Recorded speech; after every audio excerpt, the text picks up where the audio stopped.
سوریه به شدت تضعیف شده. ببینید اینجا فقط هواپیما نزدن، عملا اومدن مثلا یکی از ساختمونایی که زدن ساختمون ثبت احوال رو زدن، با خاک یکسان کردن که همه خارجیایی که اومدن رو بتونن سوری جا بزنن. یه دلیلش میتونه این باشه، دلایل دیگه هم داره.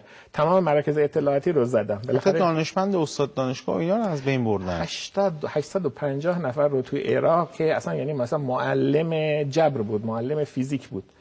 دانشمندا از آدمای معمولی، تکنسین هایی که کار بلدن. ببینید کار بلد بودن تو صنایع نظامی یا کار بلدن، شما مثلا فرض کنید یه لوله کشی کاری بلده که هر کسی بلد نیست. حالا تو صنایع نظامی یه جوشکار خاص، یه شیمیدان خاص، همه اینا رو وقتی شناسایی میکنن میکشن. خب یعنی اصلا این کارشون بوده.